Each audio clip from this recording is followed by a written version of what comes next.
Ok. Alors, au point de vue concernant la mixité qui est interdite, c'est la mixité deux personnes comme ça. Ça, c'est de la mixité. Et les deux comme ça.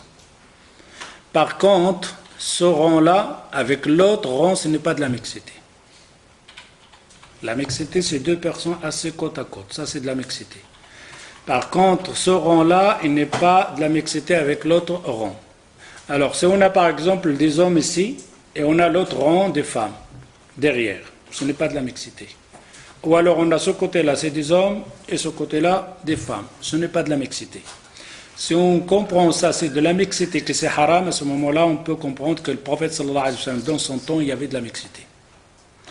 Car dans le temps du prophète sallallahu alayhi wa sallam, les femmes priaient derrière les hommes directement. Il y avait simplement une distance, donc ils ne sont pas collés au rang de femmes. Il y avait les femmes derrière et les hommes devant, dans la même pièce. Il n'y avait pas comme maintenant du mur et des rideaux, etc. C'est pour ça, Cheikh Al-Albani, rahimahullah, de toute mosquée a été construite. Ils ont fait un rideau, un mur, c'était une bid'a, c'était une hérésie. Ils doivent enlever ça, les hommes et les femmes doivent prier derrière les femmes. Parce que Allah Azza wa Jal, le prophète sallallahu alayhi wa sallam, dans sa mosquée, il y avait les femmes et les hommes prier dans la même salle. D'ailleurs, il y avait des rideaux, d'ailleurs le verset qui a été traduit par la Tafasir, il y avait même des hommes qui vont à la dernière rang, quand ils font le recours, ils regardent les belles femmes derrière. Allah Azza wa Jal n'a pas dit fait un mur ou un rideau. Allah simplement a descendu le verset pour dire Allah il sait ceux-là qui vont au premier rang, il sait ceux-là qui vont au dernier rang pour voir. Et c'est pour ça que le prophète sallallahu alayhi wa sallam a confirmé ou a expliqué ce verset. Il dit khayru sufuf rijal awwaluha wa sharruha akhira. Les meilleurs sufuf, les meilleurs rangs pour les hommes, c'est devant. Et les plus mauvaises derrière. Les gens ils n'ont pas compris pourquoi derrière. Derrière parce qu'il y a les femmes là, tu vas être distrait par les femmes, avance devant. Et il a fait pour les femmes le contraire. Les femmes, les meilleurs rangs pour la femme, c'est où ça? Derrière. Ah, elle s'éloigne. Mais elle est là tout seul. Des fois, par exemple, les femmes dans leur salle tout seul, il n'y a personne, tu vois, ils s'éloignent. Vous allez où? Ça, c'est quand il y avait les hommes, etc. Alors, on dit, ça, c'est de la mixité. Alors, on est dans un marché, on est dans un magasin, on est dans un section, de moment qu'il n'y a pas des attouchements, hein, des frottements, on est tout près de l'un de l'autre, c'est pas de la mixité. Que ce soit dans n'importe quoi, même dans un bus.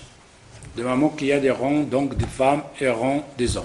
Mais si tu rentres dans le bus, si tu t'assois, il y a une femme à côté de toi, ça c'est de la mixité.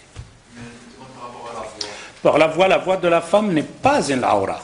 La femme peut donner les doros, la femme peut venir ici s'asseoir, prendre ma place et vous donner les doros. Complètement.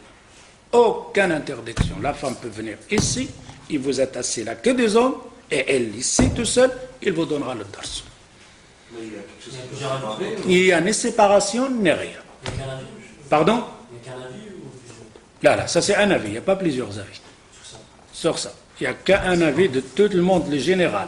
Excepté que ça soit être dans le vêtement sharaï. Alors, ceux-là qui disent le sitar, c'est parce qu'ils ne portent pas le niqab.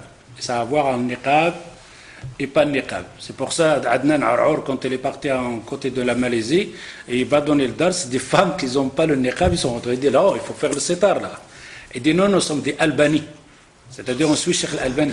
Il dit, moi, je suis un même basique. Alors, on fait le sitar où il n'y a pas de dars. Ça, c'est un rapport avec le niqab, mais c'est un rapport pas avec que tu dois voir la vie, etc. Parce qu'Allah Azza wa Jal n'a pas, ou le prophète sallallahu alayhi wa sallam n'a jamais dit qu'il doit avoir un sitar entre les femmes et les hommes, etc. Autrement, ça aurait été passé dans la prière. C'est pour ça, quand on a posé la question à Cheikh Membaz, rahimallah, une femme qui donne le dars aux hommes, et on le filme avec la caméra, et on enregistre la voix, et après on va le distribuer, etc. Il dit, aucun problème, mais filmer, il dit, je préfère non.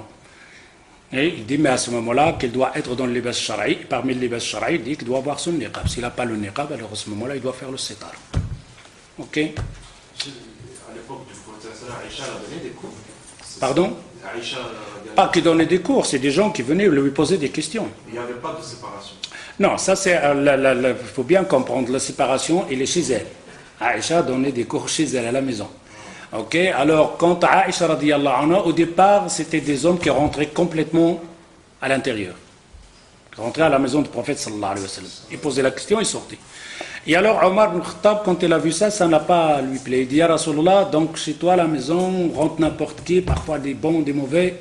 Et c'est là qu'il va descendre le verset, parmi une explication. Il y a l'autre, la cause de descendre. فَإِذَا سَأَلْتُمُوهُنَّ مَتَاعًا فَاسْأَلُوهُنَّ مِنْ وَرَاءِ حِجَابٍ. C'est là que le verset il dit, si vous leur demandez quelque chose, il faut la demander en dehors des hijabs.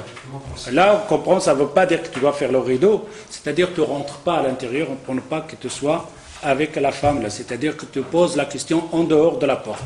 Et là, dans le temps, il n'y avait pas de portes, il n'y avait que des rideaux. Alors ici, Allah Azza wa Jal dit dans ce verset, dans Surat al-Hijab, si vous leur demandez quelque chose, vous ne rentrez plus maintenant à l'intérieur.